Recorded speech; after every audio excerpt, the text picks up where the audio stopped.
Mahlzeit, liebe Freunde der historischen Küche. Heute wird wieder für Weihnachten gebacken und da habe ich mir überlegt, Kult sind bei uns Schokokrossis.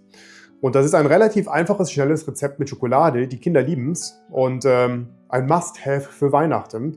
Und wir werden jetzt mal angucken, wie schnell das geht, so ein paar Schokokrossis zu machen. Aber vielleicht noch kurz 2 Worte zur Historie. Die Schokokrossis, die sind ja so aus den 50er, 60er Jahren. Damals hatten die Familien halt so, ich sag mal, einfache Rezepte. Und dort wurden die Krossis dann zu Weihnachten oder auch so zu Kindergeburtstagen gereicht. Und bis irgendwann dann, ich sag mal, ich weiß gar nicht genau, wann das war, hat die Firma Nestle das spitz bekommen und hat ihre eigene Version rausgebracht, also Schokokrossis der Firma Nestle. Ich bin ja ein Fan von selber machen und nicht von kaufen und deshalb gucken wir uns jetzt an, wie die Zutaten sind für die Schokokrossis. Los geht's. Dann kommen wir mal zu den Zutaten. Also, das sind Kellogg's. Ganz normale, da könnt ihr auch die günstigere Version nehmen. Wir hatten jetzt die ganz normalen Kellogg's hier.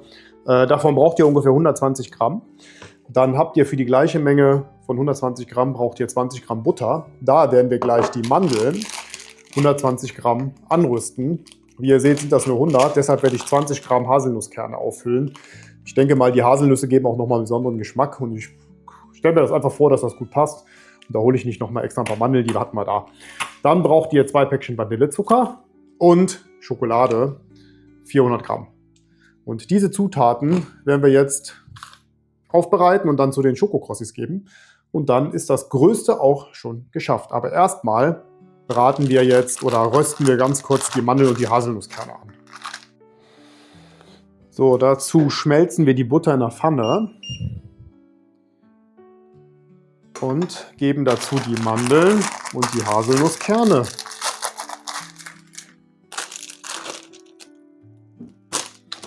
Wie gesagt, von den Haselnusskernen brauchen wir 20 Gramm. Da werden wir, in der Packung sind 200 drin.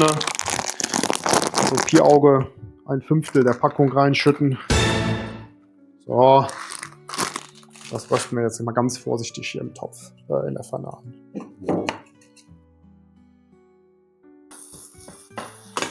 Gut, wenn die Butter jetzt so weit geschmolzen ist, dann kommt da noch der Vanillezucker hinzu, weil der darf karamellisieren. Ja. Das vermischen wir jetzt alles ganz fein. Müsst ihr aufpassen, dass das nicht anbrennt. Lieber ein bisschen langsamer oder ständig rühren.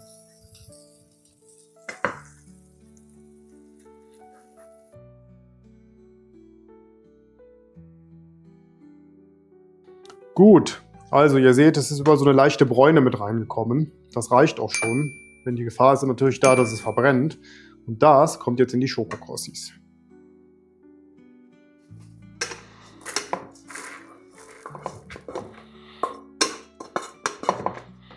Ich meine natürlich in die Kellogg's. So ist richtig. Gut, und jetzt müssen wir die Schokolade noch im Wasserbad schmelzen. Und die kommt dann dort hinzu. So, dann kommt die Schokolade jetzt hinzu. Passt da bloß auf, dass ihr euch nicht verbrennt. Die ist sehr, sehr heiß. Und das Wasserbad ist sehr kochend. Gerade beim Rausholen. Das ist immer ein bisschen riskant. So. Und jetzt wird der ganze Kram einfach verrührt.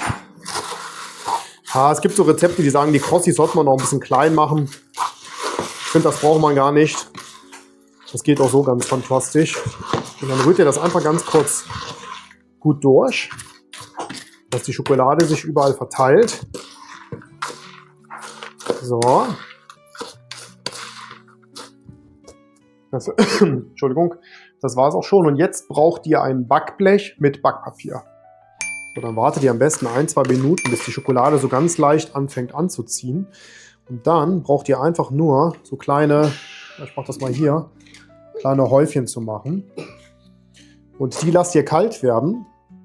Und dann sind die Schokokrossis, die hausgemachten, auch schon fertig. Es kann sein, dass wenn die nachher hochhebt, dass die nochmal sich teilen, nochmal ein bisschen kaputt brechen oder so, aber das ist total egal. Wenn ihr die einigermaßen zusammen gemacht habt, dann bleiben die auch so kleine Pakete.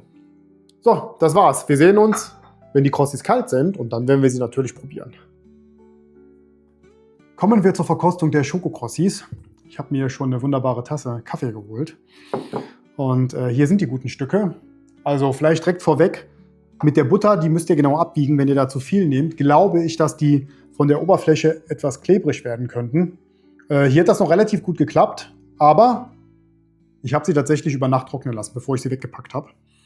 Und wir werden sie jetzt mal probieren, wie sie schmecken.